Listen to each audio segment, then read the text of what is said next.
Morales, and I call this regular board meeting of June 27th, 2024 to order. The time is 5 p.m. I'd like to remind everybody to please silence electronic devices. We acknowledge that the land on which we gather is the territorial homelands of the Nuwu, the Mawapa Band of Paiutes, and the Las Vegas Band of Paiutes. Trustee Bustamante Adams, will you lead us in the Pledge of Allegiance, please?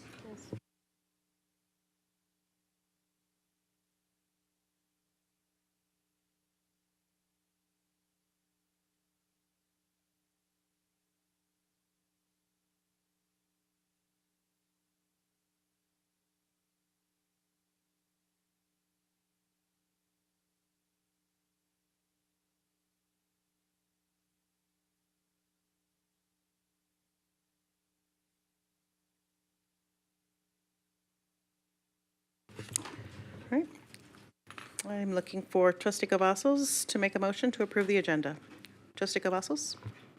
Thank you. Madam President, members of the board, I would like to make a motion to adopt the agenda as presented. Thank you, Trustee Cavazos. Trustee Bustamante Adams? I second that motion. Thank you, Trustee Bustamante Adams. Colleagues, we have a motion by Trustee Cavazos, a second by Trustee Bustamante Adams. Please cast your vote. Trustee Williams? Aye. Trustee Brooks? Aye. Thank you, colleagues. That motion passes 7-0. Make your computer easier to use. Okay, before I open the consent agenda, is there anyone who has not had a chance to complete a yellow public speaker card and would like to speak? Please do so now. Otherwise, we'll begin with the individuals who signed up in advance to speak.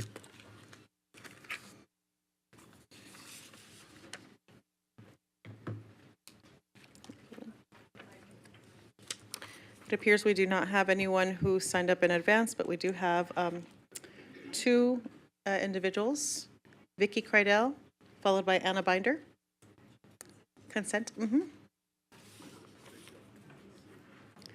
Come on up, just for, come on up. Each speaker will have 3 minutes. Will be timed. Thank you. Good evening. My name is Vicky Kreidel. I'm the president of NEA of Southern Nevada, and I'm a teacher here in Clark County School District. I was addressing 2.09 specifically, looking at the purchasing order for $100,000. And my question is, why are we allocating this kind of money for another additional people to do lobbying when we have the GR team? And last year we lobbied successfully, getting the biggest increase in funding Clark County School District has seen in decades. So I'm not quite sure why this is necessary. And this is especially true from an educator perspective. When we have to keep painstaking details of every bit of time we spend outside of contract time with agendas and timesheets and evidence of what we've done. And if we do it wrong, we're investigated for like 8 months by the district. I want to know, where's the accountability for these amounts of money being put out there to other things? Are we holding the same kind of accountability to the contractors that we are the employees? Because that's a big concern for us. Thank you. Thank you, Ms. Binder.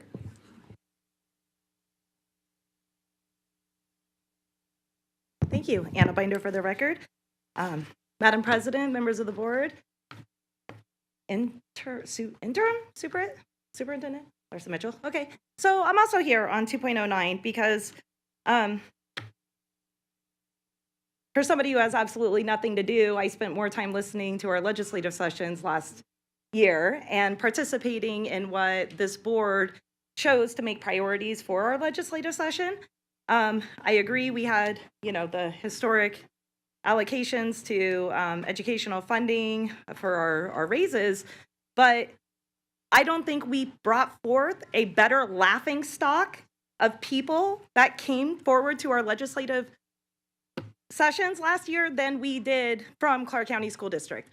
So is 100 grand going to save us that face? Is that going to earn us respect? Is that going to help us pass legislation that you guys choose to commit to? I don't know when that meeting is, maybe hopefully August, September, October. But other than the funding, we weren't successful in anything that this board chose to bring forward last time, especially the opt-out. But again, like 100 grand, is that a price tag for respect? Or you guys have built a great team now. I think I see that you've added 2 or 3 additional people to that government relations team, and those salaries pay for themselves. So why the extra money when we're spending all of the money on 3-4 salaries for these people to go up and represent us for what they make for a living? So another 100 grand. Put 100 on it. Take a vote. That concludes public comment. Colleagues, at this time, I'm looking for a motion. Trustee Bustamante Adams. Thank you, Madam President. I move to approve the consent agenda. Thank you. Trustee Guzman. I second. Thank you, Trustee Guzman. Colleagues, we have a motion by Trustee Bustamante Adams and a second by Trustee Guzman. Please cast your vote. Trustee Brooks. Aye. Trustee Williams. Aye.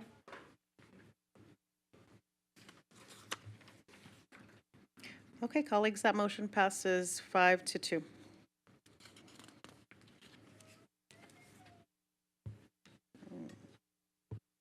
All right, colleagues, we're going to move on to the warrants.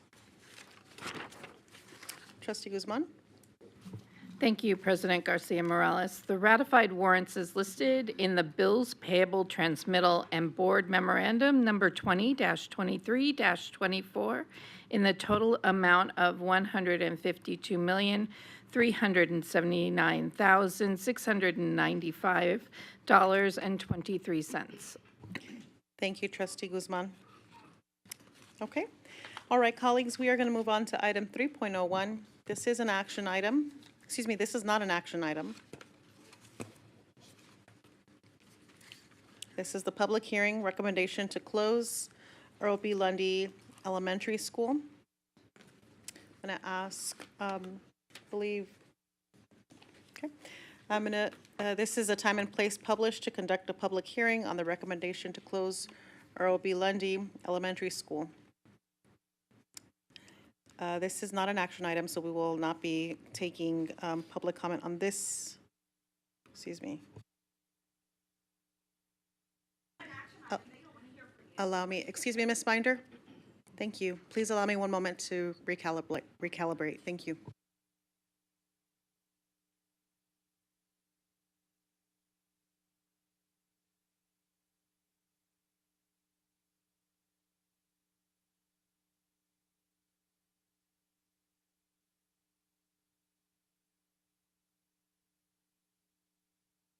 All right, colleagues, forgive me. This is not an action item. This is a public hearing. And before I fully open this item, we will be taking yellow public cards or public comment cards for this particular item. If you like to speak on this particular item, on 3.01, on the public hearing, please submit your yellow cards now. Otherwise, we will not be taking any once the presentation begins. Thank you.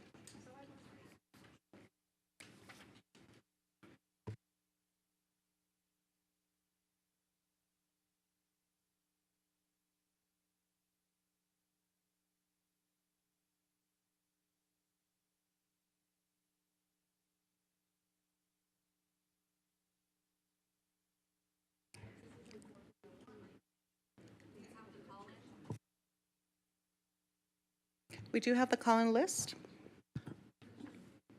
I want to make sure that we collect all the yellow cards first. Thank you very much. Yeah.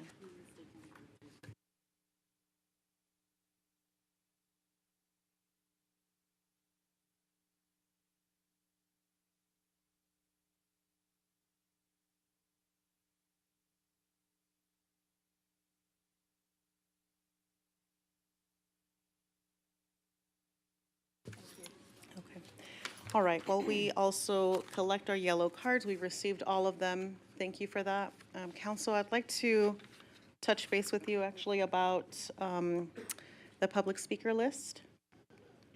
The public speaker list has item 3.02, which is the recommendation to close Earl B. Lundy. We have a list of individuals who signed up in advance for that. And then I have a list of individuals for items not listed as action items. However, 1, 2, 3, 4, 5, 6, 7 individuals indicated they want to provide comment under public hearing recommendation to close Earl B. Lundy. So that's the item that we're currently on, is the public hearing. Is it okay if I move those individuals to item 3.01? Yes, or alternatively, we could take 3.01 and 3.02 together, either way. That's shortening our time. We get 3 minutes per item. And 3.01, we only have listed as discussion as well, which is, Can you say that again, please, Council? 3.01, we only have listed as discussion. We don't have it listed as an action item. Right. Colleagues, with your permission, if we can take 3.01 and 3.02 together, this will allow everyone to be heard at the same time, and it will provide us a chance to hear the individuals who signed up for public comment not listed as action items under the public hearing / item 3.0102. I don't see it. Thank you. I don't hear any objections to have both of these together. So colleagues, we're going to hear, however, we do want to make sure that we collect public comment from everyone who would like to speak on either 3.01 or 3.02. Trustee Guzman, I think you're going to provide a clarity. Allow me one moment while I turn your microphone on. Go ahead. Sorry, I'm looking at my colleagues, and I don't think they understand what we're doing. And so the thing is, and I'm going to also need clarity, because there are folks that signed up for public hearing recommendation to close Earl B. Lundy Elementary, and then they also have signed up for recommendation to close Earl B. Lundy School and zoning from Earl B. Lundy Elementary to Indian Springs. So these are two different items. And so one is our public hearing for the recommendation of the close. The other has to do with the zoning for the elementary school to Indian Springs. So I need clarity. Yeah, I would recommend, if it's the pleasure of the board, to take them together. If individuals signed up for both, let them speak for So does that mean that I give Both. them 6 minutes? correct. Correct? Yes. Okay, all right, that's the clarity that I If you're needed. taking them together. If you're doing them Yeah. separate, then Okay, that becomes a non-issue. okay, thank you. Whatever the pleasure of the board is, though. If you guys want to take them separately or apart, it won't change anything except maybe make the flow go better if we do them together. But So- either way, So I would give them. Same outcome. So for example, and I'm sorry, Chris G has signed up twice, so I would give her 6 minutes when she comes up. if she signed up for 3.01 and 3.02, yes. That's correct. Okay, thank you. Great. Great. Perfect. Thank you very much for that, Trustee Guzman. Council, I see Trustee Zamora in the queue. Thank you, Madam President. I just want to ask if it's possible just to go over exactly what's about to happen. So we're going to have 3.01, we're going to listen to the public hearing, then we're going to go into 3.02, and then we'll do public comment after that. Is that the flow? No? That's my question. As in typical fashion, colleagues, we typically hear the presentation first, and then public comment, and then deliberate. Okay. Yep. Public comment will have to happen before the deliberation. So Is that just clear? For Yeah? everyone. Okay. Thank you. Thank you for that. Appreciate that. Anything? Okay, great. Thank you, colleagues, for that. So we will take item 3.01 and 3.02 together. We're clear that there will be, I'll need support from the Vice President and the clerk to cross-reference list of individuals who signed up in advance and individuals who submitted yellow cards to ensure that we're clear on what the timing is that we'll be able to provide these individuals. And we'll start with a presentation first. Do I turn it over to Mr. Gowdy? forgive me, Dr. Larson Mitchell?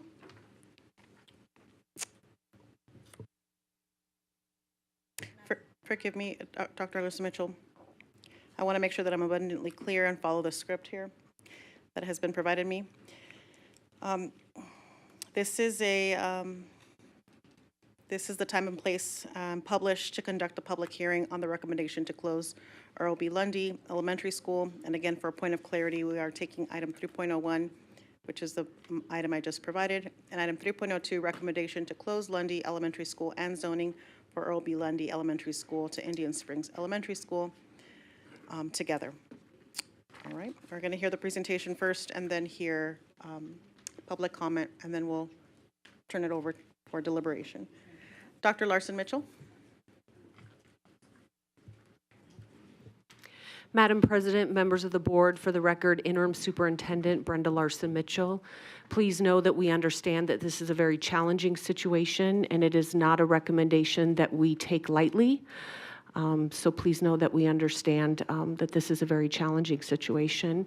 At this time, I will turn it over to staff to explain our recommendation to close Earl B. Lundy Elementary School.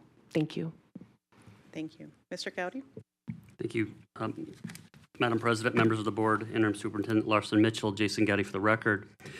We are here this evening to inform the public related to the recommendation to close Earl B. Lundy Elementary School. We'll open the discussion with some information about the facts that led to the recommendation to close the Lundy Elementary School, the impact of such a recommendation on the school community, the property, and the school name, and also the statutory and regulatory requirements that must be met in order to close a school. Tonight we have Lindsay Tomlinson, Brandon McLaughlin, Kim Crumland, and Todd Story. With that, I will turn it over to Ms. Tomlinson. Madam President, members of the board, Interim Superintendent Dr. Larson Mitchell, for the record, Lindsay Tomlinson, Region 1 Superintendent. To begin, I want to provide you a little context on Lundy Elementary School. Lundy Elementary School, located near Mount Charleston, serves students in kindergarten through grade 5 who live on Mount Charleston. Typically, enrollment at Lundy is around 10 to 13 students, and there are 8 full-time and part-time employees. Brandon McLaughlin will share with you the catalyst for the recommendation to close Lundy. Thank you, Lindsay. Madam President, members of the board, Interim Superintendent Larson Mitchell, for the record, Brandon McLaughlin, Assistant Superintendent of Construction Development Division. Certainly the catalyst for this recommendation stems from the damages of Tropical Storm Hilary, which was a remnant storm of the Pacific Hurricane Hilary, which had major impacts to people and property in western Mexico, southern California, Nevada, and other western states. Now, damage within the Mount Charleston community was significant, primarily due to high winds and flooding. The area that best summarizes the magnitude of this weather event was actually page 7 from the damage report that was conducted. Quote, at Mount Charleston, Rainbow Canyon rainfall gauge was station 3834. Approximately 7.87 inches of rain fell in the approximate 7.2 square mile watershed upstream of the school between 3 p.m. on August 19th and 10 a.m. on August 21st, 2023. It continues, the most intense period of rainfall data indicates that approximately 5.2 inches of rain fell between 8 p.m. on August 20th and 8 a.m. on August 21st, 2023. NOAA Atlas tables indicate that 5.2 inches of rainfall in a 12-hour period corresponds to a rainfall event with a recurrence interval between 100 and 200 years. With all that to say, an event having an annual exceedance probability of 0.5 and 1%, so very unlikely. Now, this high-intensity rainfall, which occurred after the area was already saturated with rain from the day, resulting in catastrophic flooding at Mount Charleston. One more, it continues on. Preliminary hydrograph calculations performed by our contracted partners at Wood Rogers estimate the peak runoff flow at the school to be approximately 3,147 cubic feet per second. Moreover, the flow in the drainage channel adjacent to the school is estimated to have been at or above 1,000 cubic feet per second for approximately 11 hours with an estimated velocity of over 20 feet per second. And for reference, flow velocity at or above 10 feet per second is considered erosive, even for riprap line channels. So that's straight from our assessment report conducted. The next item, Nevada Revised Statute 3.93 or 393.110 establishes certain larger school districts are required to establish a building department that regulates all matters relating to the construction, maintenance, and most importantly, safety of our buildings, facilities, structures, and property of the school district.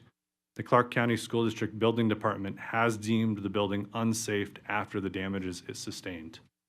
As you may know, the damage was widespread. The entire kiln room was washed away, the storage shed is severely undermined, and separating from the main structure of the school. Pictured here, you can see a void underneath the school, which severely undermined the foundation of the main structure of the school. You see evidence of shifting in the main structural system and how the floodwater reached a height to impact the electrical system.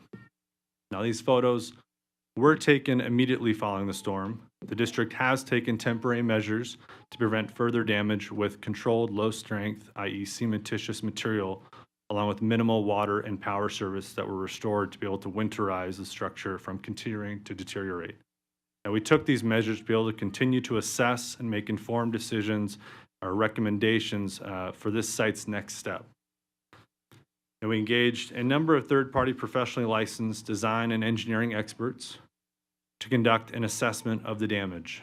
The flood damage assessment provided specific recommendations in the fields of civil engineering, architecture, structural engineering, mechanical plumbing engineering, electrical engineering, and last, geotechnical engineering. Now, for these assessments, we had a very long list of repairs that would be necessary for safe occupancy and an even longer list necessary to make it an optimal learning and working environment.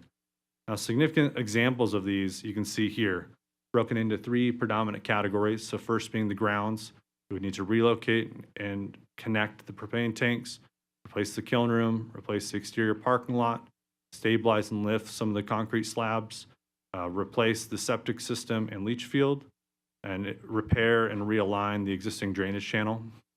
In the utility and structure portion of it, we have to replace select roof support beams, repair the electrical system and reconnect the backup generator. We have to replace HVAC system components. We have to replace entire water plumbing systems and restore water service to its actual service levels.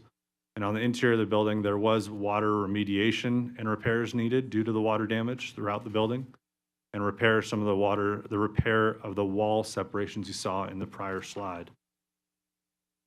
So as I begin to include my portion of this, so approximately 75% of the estimated costs are to make necessary repairs to the utility and infrastructure services that support any building having adequate and safe power, water, sewer, heating, cooling, and communication systems to the campus. And last, it is important to note that when this magnitude of alterations are required, to the extent of these damages noted, the International Building Code stipulates that this is a level 3 degree of improvements, and as such, the building would need to be brought up to current code minimum standards, which would be additional costs and scopes of work not currently captured in what you're going to hear further on tonight. So with that, I'm going to pass this to our Director of Risk Management, Kim Kremlin. Thank you, Brandon. Madam President, members of the board, Interim Superintendent Larson Mitchell. For the record, Kim Kremlin, Director of Risk Management. The Risk Management Department was made aware of the damage caused by Tropical Storm Hilary and immediately submitted an insurance claim to our property insurance company. Once the roads were open to public travel, our property insurance company completed an on-site inspection, review and approval for emergency repairs to mitigate additional damage, and then began to work on preparing evaluation of covered repair costs. The district participated in the Regional Recovery Organization Work Group, who was responsible for reporting to FEMA all governmental agency losses after Tropical Storm Hilary. Clark County, the Las Vegas Valley Water District, CCSD, and other municipalities all reported their preliminary loss estimates to FEMA, along with any potential insurance coverage available. In October of 2023, the work group was advised that FEMA would not be reimbursing governmental agencies in Southern Nevada for Hilary storm-related damages. We would have to rely on our insurance policy coverage to pay for necessary repairs. CCSD has a robust property insurance program, especially for our size. We currently have a total insured value of just over $10 billion for all of our properties, and we have a $250,000 deductible for everything other than flood losses. Our flood loss deductible is $500,000. This is an extremely low deductible for such a large insurance program, as most large districts have to self-insure their property claims, have high deductibles, and/or are limited on what is covered after a loss due to exclusions on their policy. Our property insurance carrier has partnered with risk management staff to evaluate potential risks to our properties and provide guidance on how to minimize losses after an event that causes damage. Our property insurance can be viewed as a more extensive version of a homeowner's policy. Based on current market rates for labor and materials, which are of like kind and quality, the policy is meant to assist in repair or replacement of the property damaged within the coverage limits specified on the policy. Property insurance does not consider costs to replace washed away soil, such as soil under the parking lot, building, leach field, land or property that's outside of our property line, contractor contingency fees, or improvements to the property unless they're required by building code. So for instance, reinforcing the flood channel would not be something that would be considered covered under the policy because it would be considered an improvement and a betterment to the property. This is no different than if you had a pipe burst under your home's foundation and soil was washed away and a section of the home starts to collapse. Your foundation cracks, and you start seeing damage to the interior of the home. Insurance may cover the repairs to the foundation, flooring, and walls from the collapse, but the cost to backfill the soil and the cost to fix the broken pipe are not covered. All those costs are the homeowner's responsibility. Our property carrier reviewed the scope of work presented to construction management, identified all additional emergency response costs, debris removal, temporary repairs meant to stop further collapse of the building, as well as the required repairs to make the building safe for occupancy, and issued a preliminary payment to the district after deducting our $500,000 deductible. Property damage claims are processed through the Internal Service Fund managed by Risk Management. The costs associated with any property loss are reimbursed to the department or division that incurs that expense, as long as there is overlying coverage within the insurance policy.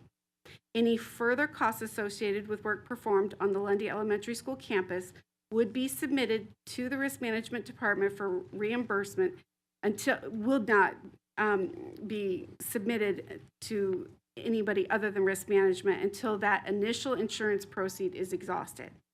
Any further expenditures to address damage at Lundy would need to be submitted to the property carrier for review and approval before any additional payments could be made by the insurance carrier. At this time, I'll turn the discussion back over to Mr. Gowdy to further explain the financial implications. Thank you, Jason Gowdy, for the record. So with all these analyses in hand, we were able to get an idea of the financial impact of the storm's damage.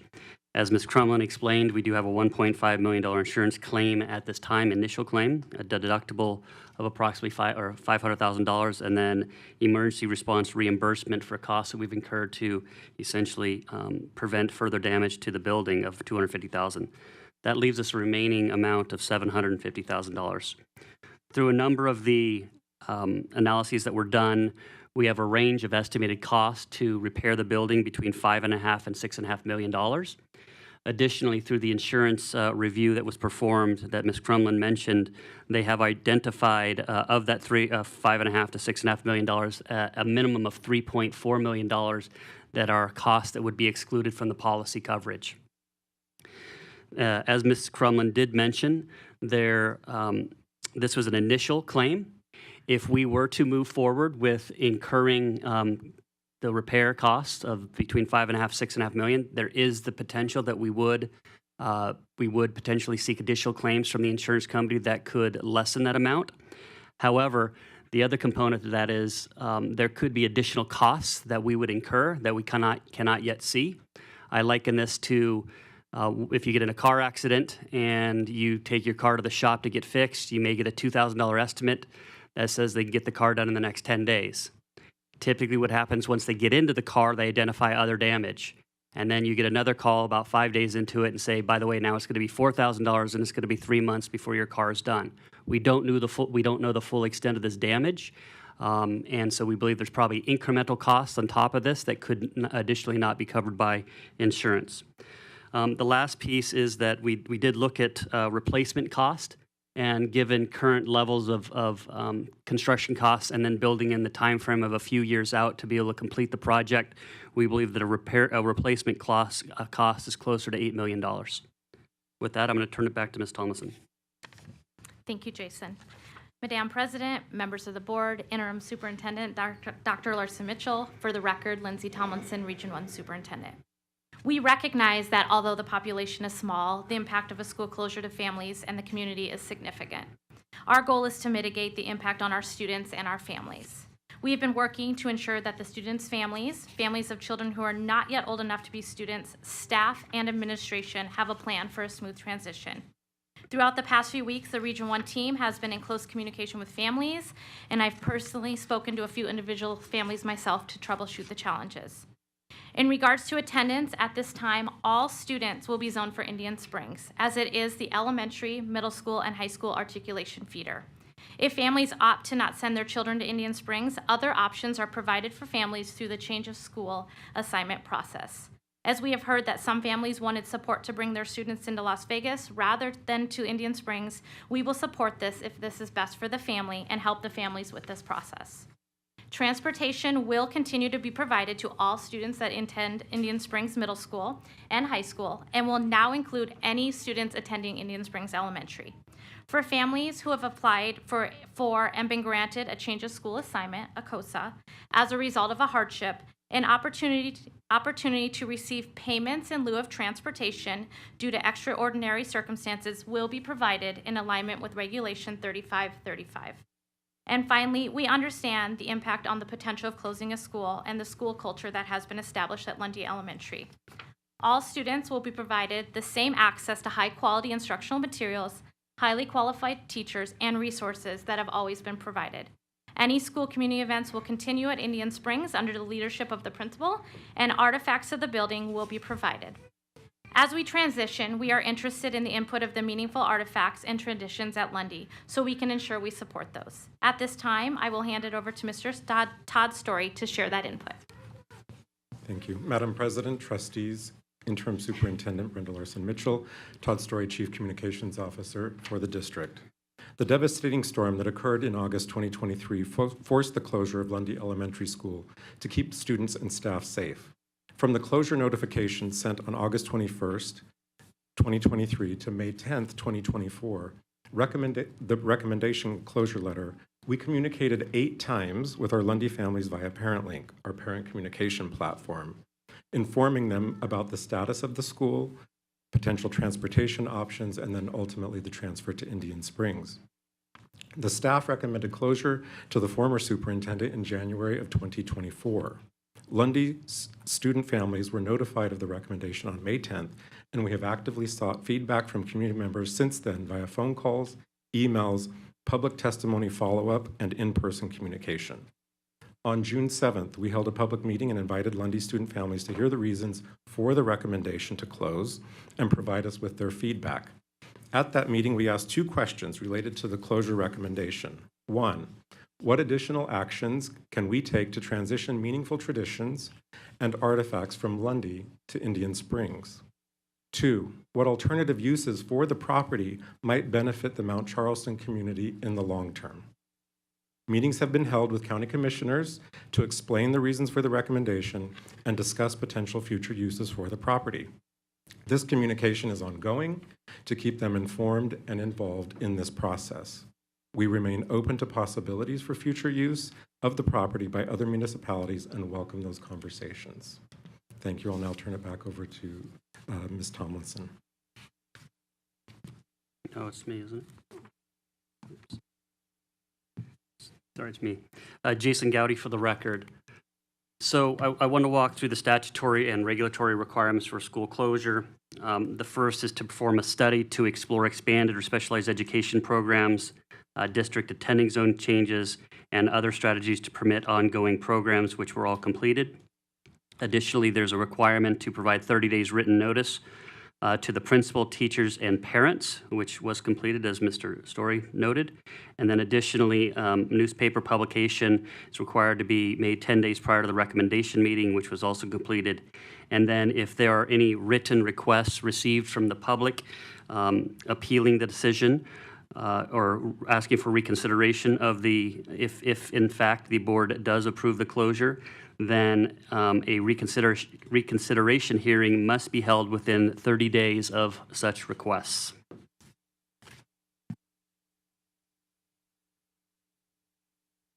So what to expect a recommendation to close? Obviously tonight there is the recommendation. There is a 30-day period that is open to the public for again, requesting in writing a board hearing for reconsideration, and that period runs from June 28th, if passed tonight, through through July 27th. And at any point, if we do receive a request in writing, we must have a reconsideration hearing within 30 days of that date. So what to expect from construction? So as Mr. McLaughlin talked about, there was temporary controlled low-strength material placed to prevent further damage in September of 2023. There is no decision at this point for future use of transition of the property. This will depend on the decisions made. However, regardless of decisions, the earliest likely opportunity to begin any efforts towards anticipated property use would be in early 2025. And with that, we will turn it over to the board for any questions.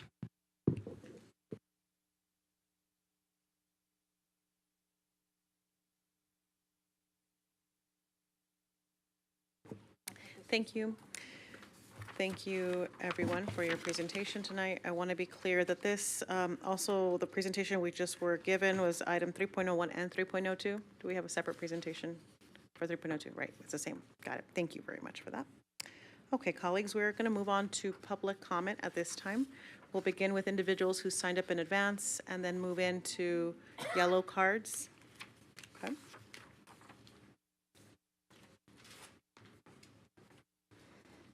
All right. We'll begin with Caitlin Kaur, followed by Deborah Martin and Taylor Planton. Good evening. I would like to present a petition we started on May 16th, shortly after learning about the recommendation to close the school. We are up to 900 signatures and counting from our community asking CCSD to make the necessary repairs and open Earl B. Lundy Elementary School. I have it for you. Please enter it into the public record. Having personally attended Earl B. Lundy Elementary School in the 90s alongside my sister and brother, I can speak firsthand to the profound impact this little two-room schoolhouse in Mount Charleston has had on our lives. Some of my closest lifelong friendships and most cherished memories were formed within its walls. It's more than just a school, it's the heart of our community, serving as a gathering place for community events and much more. You might think it's odd to say, but who actually remembers their elementary school experience? I do. The smiling faces of our neighbors and friends at our annual community fall festival, the twinkling lights on the spooky forest walk, our school plays, the dedicated teachers and staff who fostered a love of learning early on, and our principal at the time who kept in touch with me over the years and even sent a card when I graduated high school. It's about the sense of community and connection. All of these reasons and more became the cornerstone of my decision to move to Mount Charleston with my husband later in life and become a second-generation mountain dweller. As a mom, the mountains provided a backdrop for raising our children where they could grow up surrounded by nature. And as a real estate agent in Mount Charleston, I'm passionate about helping others find home in the mountains. Many families here have invested in property on the mountain, knowing that their children or future children would be able to attend school at Lundy. This was a key factor in their decision to move to the area, knowing their children could learn and grow close to home from kindergarten to 5th grade. Our small town mountain school is just minutes from home for most families, reducing stress on parents, and providing a crucial nearby educational environment for our students. And speaking with the community over the last few weeks, we actually have over 18 children eligible to attend the school this coming fall, from kindergarten through 5th grade, and 13 upcoming little ones from infants to pre-K, 31 total, plus more young families looking to relocate to the area. So we urge you to make the necessary repairs to reopen Earl B. Lundy Elementary School, which has been in our community since 1966. It's essential for our children and vital to our mountain community. Thank you. Thank you. Ladies and gentlemen,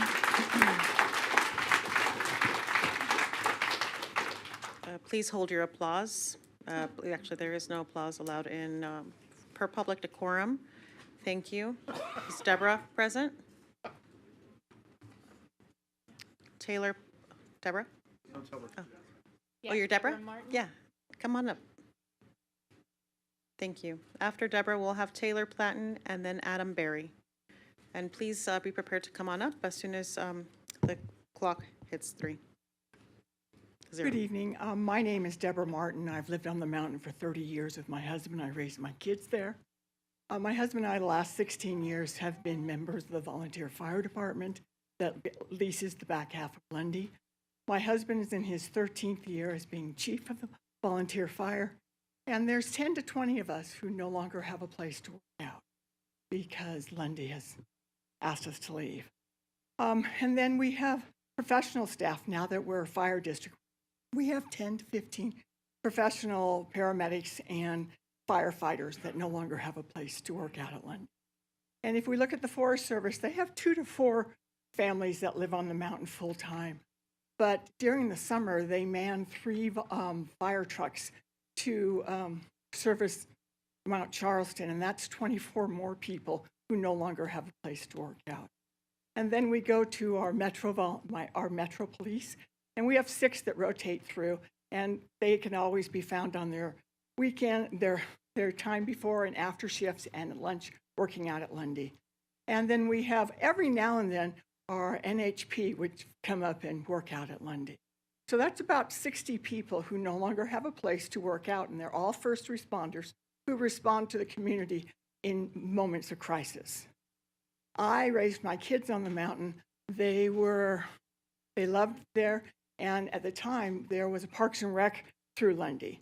And then sometimes it was Parks and Rec through county, and sometimes it was just Lundy personnel or volunteers who had a Monday through Friday wonderful program for the kids to hike and go off from Lundy, but it was based at Lundy, and that's no longer available.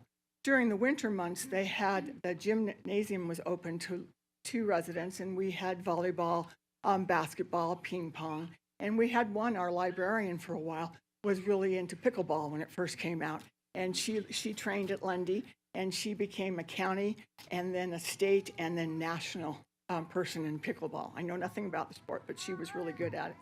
And I can't tell you how many times I went to harvest festivals, Christmas programs, pizza nights, all-you-can-eat pasta and cookie exchanges at Lundy to support the kids, but also to support the community and be a part of the community. So before you make the vote tonight, I ask you all to think about those things. Just think about the 60 responders that no longer have a place. Think about the 460-plus families who have cabins and homes up there who no longer have a community center. And then I ask you to think about the kids. There's 10 to 48 that can legally go there. I ask you to think about them. And I also ask you to look at your Clark County School District and ask them why they didn't look for other resources. All the other entities did. Thank you. Taylor? Present? Taylor? Taylor, after Taylor, we have Adam Berry and Cassandra Bowers. Hello. I can't speak to all of the logistics of everything, but I can speak to the worth that this school has for our community and for our children. I grew up in Mount Charleston. I attended Lundy Elementary School with my 2 siblings. You heard Katie speak a minute ago. And we've since moved our family up the mountain in the last 3 years with our little 3-year-old son with the intention to have him attend Lundy in 2 years to continue that legacy on. And again, I can just speak to the worth that it has and that it had for me. I got the one-on-one attention that I think all children deserve in education. It allowed me to move up a grade in elementary school. And what that also did was send me sooner to Indian Springs on a bus with kids that were far older than me, doing what kids who are far older than an elementary age kid does and talks about, exposing me to things earlier than I probably should have been. And that's just the reality of it. And I was 10 or 11 at that time. I would not send my son, who would be 5 years old, to be exposed to those things that much sooner. That's a huge concern, and part of the worth that Lundy will give to our students and our children on the mountain is, again, the small town feel that we have always had, and providing the opportunity for one-on-one education, smaller class sizes, and it's worth it. That's all I can say, is that it's worth it. And something I just wanted to touch on was when I received the call on an email with our concerns from Patricia Haddad, I think the Director of Government Relations. She failed to acknowledge the reality that is bullying in school, and that happens peer-to-peer, but in the setting of a bus ride that's over 2 hours every day, it would be older kids to these elementary school age children. And that's, if you have children, that's a huge concern. The drive to be available for your little kid if something happens is over an hour. I would be in total worried mom mode, and if you have kids, you probably feel that. So I just ask you guys to consider the value that this school provides for our children and what a school being nearby provides for each family. And to take that away it has severe effects on the families of Mount Charleston. So, thank you. Adam Berry. And then followed, after Adam, we'll have Cassandra Bowers, and then Joe Collins. Wow, down there makes it kind of tough. Hey, thanks guys for meeting with us, and thank you guys for putting those numbers together. Those are fantastic. We love those numbers, and when we look at those numbers in comparison to the level of value and just as being an asset or like an investment, right? Lundy Elementary School. I didn't bring I'm a graduate of Lundy, but what it actually offers, the school district is like the most powerful environment that you have in there's no rural school that is in the location, the rare environment. It's a safe shelter. It's a fortress covered by mountains, a school that also has the fire department right inside of it. Right inside. So you have the fire department, you have the school, and what does it cost? Like $10 million to repair? What is that in comparison? We have a waiting list to get in Lundy. There's a waiting list of people. We just had, in the last 2 years, we had some rough years, COVID and stuff like that, fair enough. But we just had... Adam, please keep your public comment this way. We just had, what do we have? Hurricane, whatever. Okay, hurricane numbers, great. They hit 10% of the building. So you have 90% of the building that didn't get touched. I was there the first day. I'm a mechanical engineer. Okay, structural engineer. My family, engineering is in my blood. We have a community of engineers and carpenters and construction people looking at the building and say, yeah, 10% of it got damaged. How much is the rest of the asset worth? That's the real number we should be looking at and saying, how much is it worth to have a safe school when your largest cost is safety? And your largest cost is safety because of schools. And we know the world's crazy. We know stuff is happening, right?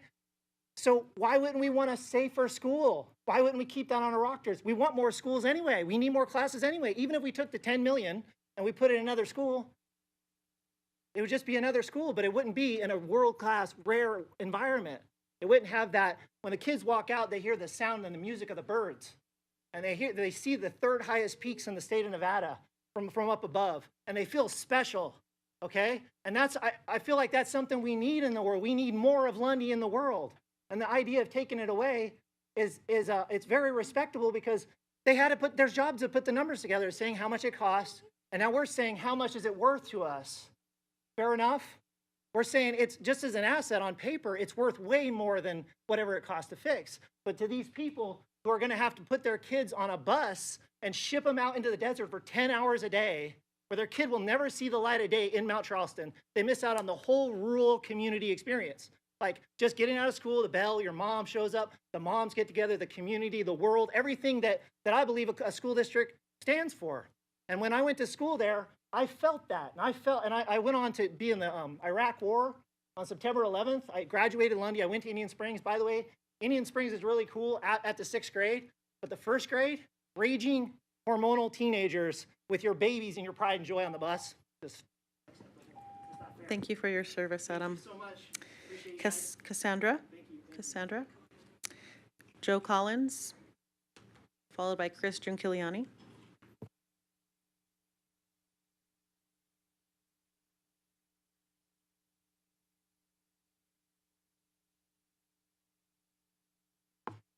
Hello. So my name is Cassandra Bowers. My son is 8 years old, and he attended Indian Springs after the flood. Before that, he was at Lundy. He was in 2nd grade when all of this happened. My main issue with closing the school is the bus situation. My 8-year-old son shared the bus ride with high schoolers and middle schoolers. Therefore, he heard inappropriate things that were sexual in nature. Soon after that, we pulled him and we started to homeschool. If you close the school, there is no way that I'm going to allow my son to ride the bus with high schoolers again. The thing that I don't understand is why the kids have to go to Indian Springs when we have so many elementary schools that are much closer. Why can't the school district supply a bus route for our younger kids to attend an elementary school that's half the distance of Indian Springs instead? One without high schoolers and middle schoolers on the bus. That's it. Thank you. Joe? Followed by Chris Giunkiliani, and then Shauna Grassel. Hello. Thank you for the time and thank you for serving our community. My wife and I were invited to the Fall Festival in 2013 by Brian Wiseman, and we got to see a school with homemade costumes and decorations, kind of a very safe and welcoming environment. And when our kids became elementary age, that's when we had no other choice but Lundy. Lundy was the only choice that we made. Now, when all this happened, my 2nd and 4th graders were on the bus with middle school and high school age kids. And again, you just heard that's inappropriate. They don't feel safe. They didn't feel safe at Indian Springs. If safety isn't established, learning doesn't happen. CCSD has a process to fix broken schools. If this were to happen in town, I kind of feel like it'd be fixed. I think that the efforts to isolate and somehow damn a community that is 22 miles away from somewhere else, that's another choice, I think that creates an equity barrier. The kind of time effort that it takes for one child to have an education does not equal the same kind of time that it happens in town. So I think this has a larger effect just based on the equity of time. Because they have a process that will tell you no, and that's what they're looking for, I kind of feel like they stopped when they heard a no. They found a reason. These numbers seem excessive, and it never reached the oversight committee. I do believe that processes were missed, and that's why you guys exist, as a check and balance. So we still have a chance to do the right thing, keep Lundy open, fix it, and bring our kids home. Thank you.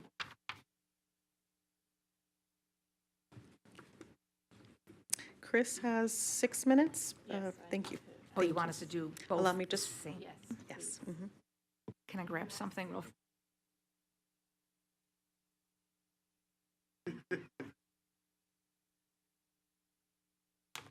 Okay.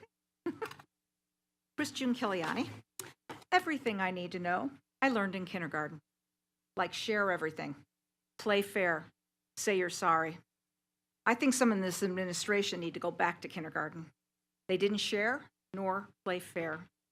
This recommendation has been fraught with lies, misinformation, no information, ignored parents, hidden public information, and they showed no willingness to seek solutions.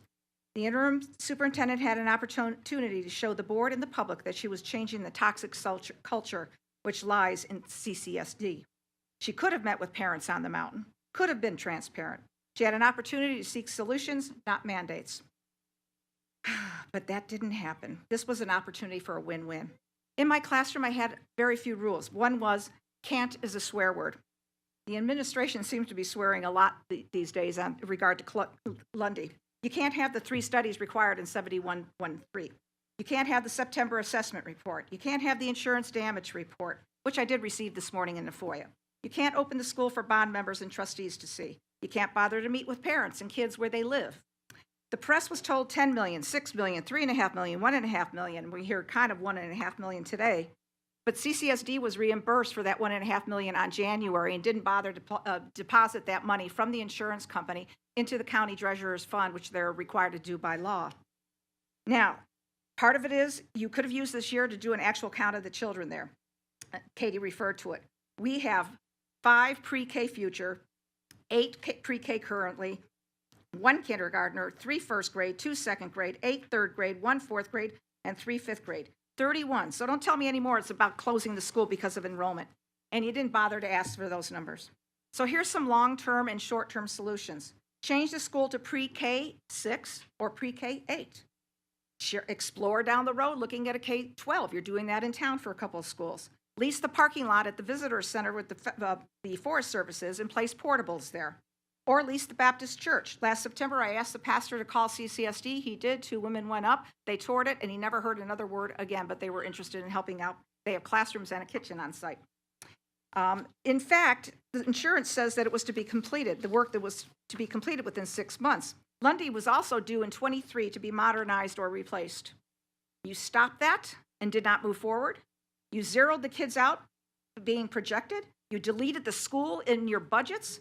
And you deleted the website this last week, all before you all voted. It makes us look like we're persona non grata.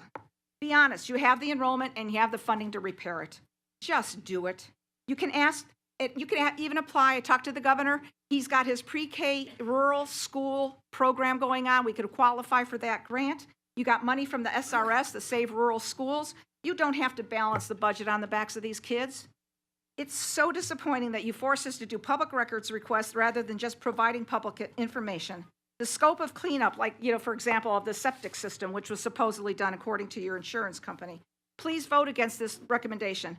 Common sense and compassion should be what guides you today. Show us that you learned something in kindergarten, that no matter how old you are, when you go out in the world, hold hands and stick together. This community has showed how we learned how to stick together. We hope that you don't close it because you can. Now, since I have a few more minutes, I received through a FOIA this morning at 5:30. Oh, I have letters from Congressman Horsford asking that it not be closed, from Commissioner Sagerbloom, Commissioner Kirkpatrick's was mailed to you, and we have Senator Pete Goycochea who's going to be read into the record. But that said, most of the items, the insurance company came in and they did a thorough job. They have listed, let's see, supervisory for supervision. They put in your budget, your reimbursement, $132,000 for someone to be supervising the construction repairs on site last year. So that's out of the $1.5 million. Now tonight I heard, I had called risk management earlier because your standard deductible is $250,000. That's for self-insurance. Now I'm hearing that $500,000 because it was a flood. That said, every prudent person should be budgeting for where their deductible is when you're self-insured. And you should not penalize a particular school because they hit that threshold. That should be spread across the district in the long run. You have the septic system and septic tank were supposed to be funded, and the money's in here, and that was allocated. All the monies for the repair, including pre-existing conditions that were noted in your September 15th report that none of you got until I requested it as a FOIA. None of that was provided. Your own report that you read, now you have internal buildings saying, oh, we're condemning it. How dare they? Your own engineers that you hired and paid $125,000 for said the building is ready to be occupied once that southeast corner was finished. And that did not happen. That southeast corner was paid to Martin and Harris. They shored it up with the CLSM. They did the foundation, and that is perfectly fine now. That was outside of the actual building. That was a kiln that hasn't been used in 7 years that everybody keeps talking about, was doweled to the attached building. It was never a part of that building. It washed away. We don't need it back. That's $50,000 in here. So I'm just saying, please, these parents and these kids, I'm so privileged to have a home on the mountain. My late husband was smart, smarter than me. But we care. It is our community center. It is, I used to drive up and do Fall Festival just even if I wasn't up there. Thank you. Is Shauna Grasso here? Shauna? Thank you, Shauna. After Shauna, we'll have Abraham Camejo and Ann Lavergin. Good evening. I'd like to discuss our schools' rankings and ratings. Public Schools Review ranks Lundy Elementary School in the top 20% of all Nevada schools, with math proficiency in the top 10%, higher than the state's average of 26%, and reading in the top 10%, higher than the state average of 42%. Nevada Report Card rates Lundy as a 5-star school with an index rating of 88.4. I repeat, Lundy is a 5-star school, and within the top 20% of Nevada schools. Why close such a good school? Every effort should be made to keep this school open for our kids. When my husband and I first purchased our home in Mount Charleston and moved there full-time with our 10-month-old, he's 4 now, part of the reason I was drawn to the area was the excellent reputation of Lundy Elementary School. It's common knowledge that Nevada ranks near the bottom of all states in the nation in terms of K-12 education and student achievement. We don't have the income available to send our 2 children to expensive private schools in the Valley, and so having a school with a 5-star rating and with such a great student achievement was extremely important for me. If Lundy closed, I honestly do not know what we will do for schooling for my 2 children. For us, Indian Springs Elementary is not an option that we're going to consider. In addition, the school index rating for Lundy as of February 2023 school index report is an FCI of 56. This is just 6 months prior to the flood damage.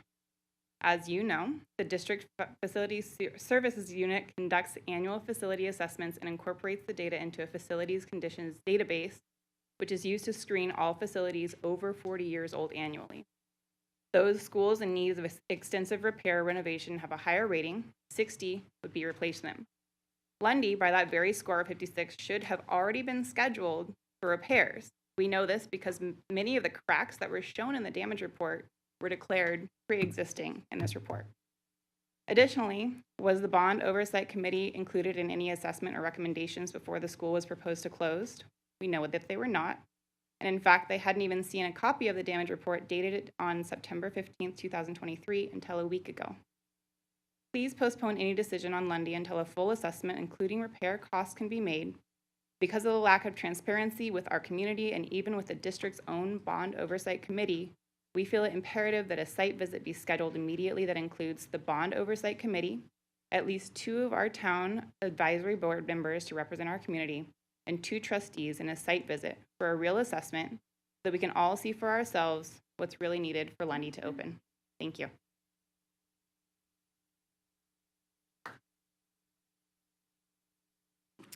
Abraham, I see you coming up. After Abraham, we'll have Anna Langevin. Abraham.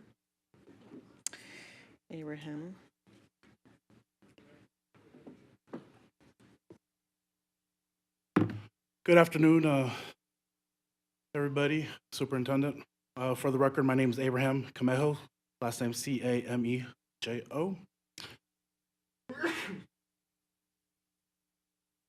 I have right here on the tablet the insurance report that we received this morning from JS Held Insurance.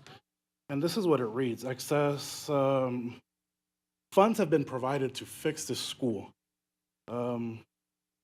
And it stipulates right here, work to be completed within a 6 months construction period. It's very detailed, it's 44 pages long. So we mentioned about trying to fix a car or having a house repaired. I've had somebody drive into my house once and damages were done. And I had to fight my insurance to get more money to fix my home. I feel like the school has been damaged. This community is still recovering from a storm. Construction itself is kind of complicated, but then with the insurance, it says, what is self-insurance? So essentially, self-insurance is a planned financial program of paying sustained losses to internal funds. The school district is self-insured for workers' compensation, general liability, and property losses. The department is responsible for conducting an annual actual review based on prior losses and experience industry. The Risk and Environmental Services Department chose to insure large properties under their general liability over $3 million to $10 million. So why don't we have an excessive policy? Why aren't we using that funds? And I've seen this building firsthand. I walked there. I am a construction guy. I flipped homes for many, many years. I've done remediation, and the children's belongings are still in this classroom. If this building was condemned unsafe, why wasn't these belongings ever given back to the parents?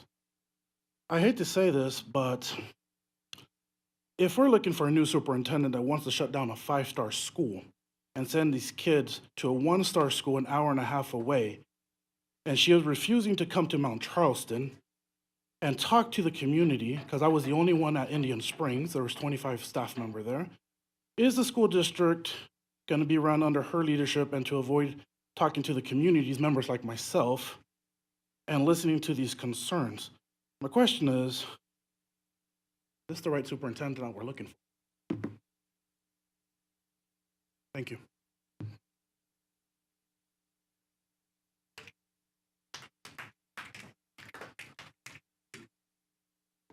Is Anna present? Anne, forgive me, Anne. Anne. Come on up, Anne. Followed by Christopher Grasso. Thank you. Good afternoon or evening. My name is Ann Langevin, and I'm here to ask you not to close the Earl B. Lundy Elementary School. I've been a part-time resident of Mount Charleston for 47 years. I bought my home at 1106 Yellow Pine on March the 18th, 1977. During most of those years, I was the extension administrator for the Las Vegas Clark County Library District. And I traveled throughout Clark County, Nye and Esmeralda counties, and Lincoln County, establishing rural libraries. I'm very much aware of the need for institutions to support rural communities. Schools and libraries need to cross-fertilize with one another to meet educational needs and to develop human potential. They also improve the quality of life. The Mount Charleston School has been an essential part of the community for almost 60 years. It's been instrumental in nurturing other community institutions. The public library had its start in a tiny room in the school, and every child sat in its bare chair before a bond issue created a standalone library. The volunteer fire department met first at the school before it too launched a separate building. Fundraisers, community events, and the Harvest Festival at the school have knit the Mount Charleston community together. I'm asking you to spare the Earl B. Lundy Elementary School because it's the very heart of the Mount Charleston community. It's vital to our health and well-being. And this is kind of off the cuff. I just want to say that having lived there all of those years, the one thing I think all of us know is that it takes a village to raise a child.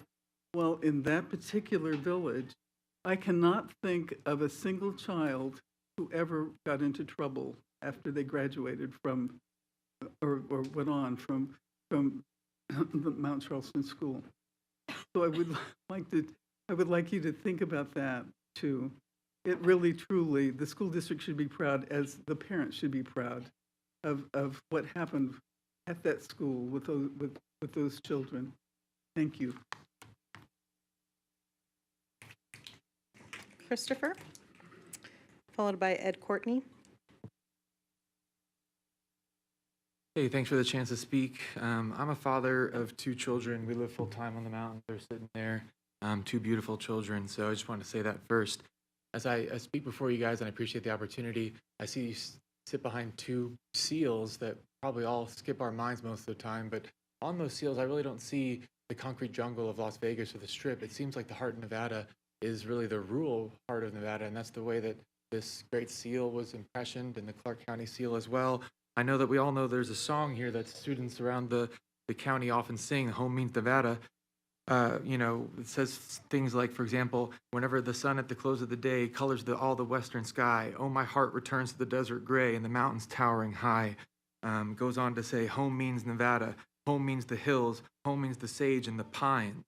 And here I know that all the trustees take an oath of office, and in that oath of office, amongst other things, there's an oath that says, I will bear true faith and allegiance and loyalty to the same, referring to the state of Nevada as well as the Constitution of both the United States and the state of Nevada. Constitutional support could be construed, for example, as equal access to education, to support, protect, and defend that within Nevada. And it talks about defending against enemies, which could be construed also as a domestic threat, for example, against educational equity. The true faith and loyalty to the state of Nevada, again, to the rural communities that obviously have a lot to do with the importance and heart of the state of Nevada. And so, just as home means Nevada and celebrates our state's diverse landscapes from desert to mountain, the trustees' oath commits to serving all parts of our community, and closing our mountain school would not only go against the spirit of what home means in Nevada, but it would also fail to well and faithfully perform all the duties of a trustee to support and defend the educational rights of all students, including those in rural areas. And on behalf of the children of the mountain and my beautiful kids, I ask you to uphold your oath and protect our community's heart, our local school. And just in regards a little bit to my experience, I probably could not remain in Las Vegas as a local attorney here had I not had that option. Living off grid on the mountain, to a point where I can send my kids to one of the top schools in Nevada instead of the schools that I went to here, being a young kid in CCSD, meant a lot to us. And that's one of the reasons that we moved. And to have this rug taken out from under us from in a way that seems like if we're truly standing behind the oath, if we're using the power of what is the wonderful gem of Las Vegas to help support what is the really true heart of Nevada, the rural communities, I don't think this should be so much of a financial decision as it should be a ethical and constitutional decision to support the rural communities at all costs. And where we can't, we will make we'll make every effort to do that. So that's what I ask you to do, to take on that image and to uphold your oath and help protect families like ours and my 2 beautiful kids sitting there. Thank you. All right. Ed? After Ed, we'll hear from Shelley Bonner Carson. Hello, my name is Ed Courtney, I come from a family of educators. My father was Francis Courtney. Francis H. Courtney Junior High School is named in his honor. I have numerous family members, including my wife, who are current or retired educators in the Clark County School District. I'm the proud parent of 3 sons who attended Clark County School District K through 12. I own the lot across from Lundy Elementary School. My family had a cabin in Old Town when I was growing up. I asked my father one time if he thought the school district was too big and should be broken up into smaller districts. He told me his fear was that districts in affluent areas would do well and districts in less affluent areas would suffer. He believed that all students of the Clark County School District deserved equal opportunity to a quality education regardless of where they resided in the district. Closing Lundy Elementary School would not accomplish this goal. I attended last week's bond meeting and heard a lot of numbers thrown around as to what it would take to reopen Lundy Elementary. Unfortunately, none of the estimates I heard were backed up by much data in that meeting. I'll cite just two of many examples of this. The district said it would need to replace underground electrical conduits feeding the building, as they may have, quote, may have water in them. As a general foreman for the largest electrical contractor in Las Vegas for over 28 years and 40 years experience in the electrical trade, I can assure the board that the majority of electrical conduits in this region have water in them. Electrical conduit is not designed to be watertight and does not pose an adverse issue. Another comment that dumbfounded me was that the building itself would cost $5.5 to $6.5 million to restore it to use. Quote, "This is just an estimate as we have not inspected the inside of the building yet," unquote. How can the district arrive at figures of $5 to $6.5 million without even entering the building? It defies common sense. If we can carve out money in the budget to send Clark County School District recruiters to the beaches of Florida and Hawaii to recruit teachers, I think we have the money. I think we can find the money to keep a 5-star school such as Lundy Elementary open. I implore the school board to please start looking for solutions instead of non-existent problems and get this school ready for classes in the fall.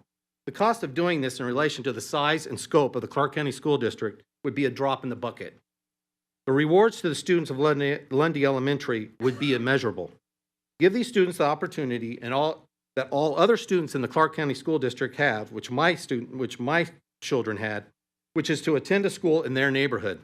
I don't have students that attend Lundy. I was a Boy Scout leader for over 20 years. One of the things that's instilled in scouting is that we all have rights and responsibilities as U.S. citizens. One of those responsibilities is to speak out when we see injustice. That is why I'm here today, because to close Lundy Elementary would be an injustice. Thank you. Is Shelley Bonner Carson present, followed by Anna Binder, and Anthony Armas. Good evening. Thank you for your time. Like the gentleman before me, I too, the last time I came before this board was about 25 years ago, when my father, John W. Bonner, had a school named in his honor in Summerlin. I come to you tonight as a Las Vegas native. I have lived